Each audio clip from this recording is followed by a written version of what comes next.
ઇન્ડિયામાં આપ સૌનું હાર્દિક સ્વાગત છે। નર્મદા જિલ્લા પોલીસ અધિકારીઓ ઊંઘતા ઝડપાયા। સાયબર સેલનો કોન્સ્ટેબલ કરી ગયા કમાલ। અત્યારે સાયબર ફ્રોડનો જમાનો ચાલી રહ્યો છે। જ્યાં જાઓ ત્યાં તમને સાયબર ફ્રોડ મળી રહ્યો છે। ગુજરાતના એક જિલ્લામાં એવો સાયબર ફ્રોડ થયો।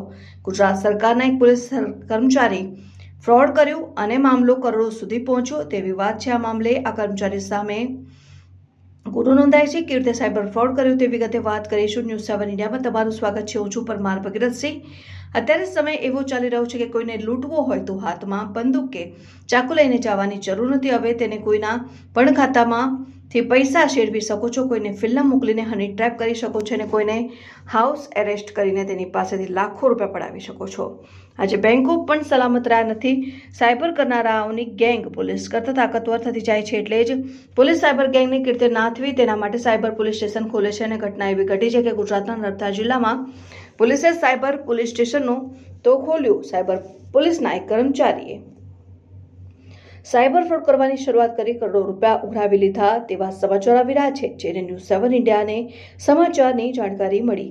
નર્મદા જિલ્લાના પોલીસ અધિકારીનો સંપર્ક કરવાનું શરૂ કર્યું। આ પોલીસ અધિકારીઓને સાપ સૂંઘી ગયા અને અમને બાય બાય શ્રેણી ફેરવવાની શરૂઆત કરી। કોઈ કહું કે હું રથયાત્રામાં બંદોબસ્તમાં છું, કોઈ કહું કે ચૂંટણીના બંદોબસ્તમાં છું, કોઈ કહું કે જોરથી ડીજે બહુ મોટેથી વાગે છે, અવાજ સંભળાતો નથી, કોઈ કહું કે વરસાદ વરસી રહ્યો છે ને અમને ખબર નથી।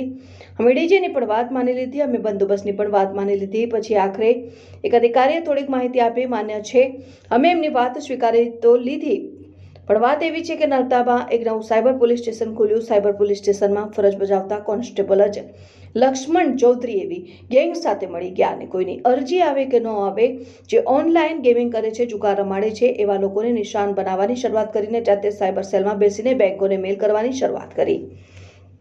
આનું ખાતું ખોલો, આનું ખાતું બંધ કરો। છેલ્લા 1 વર્ષથી આટલો માહિર થઈ ગયો કે કરોડો રૂપિયા ખંખેરી લીધા અને કોઈને ગંધ પણ ન આવી।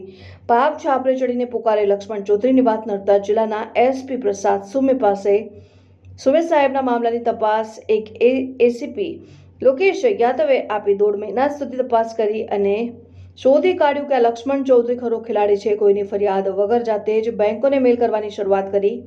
ખાતા બંધ કરો, જે ખાતામાં કરોડો રૂપિયા પડ્યા છે, જેના ખાતામાં બંધ થયા છે। લોકો સાયબર સેલમાં આવ્યા ત્યારે કહું કે પ્રસાદી આપવી પડે, માં નર્મદાને નિવેદન કરવા પડે। આ નર્મદા જિલ્લામાં છે, માં નર્મદા નામે નિવેદ થયા, કેટલાનું શું થયું તે ખબર નથી। સાથે રહેલા કર્મચારીઓ કહે છે કે મામલો કરોડોમાં છે। આ વાત સમાચાર માટે જોતા રહો news 7 India. Bureau chief Parmar Bhagirathsinh.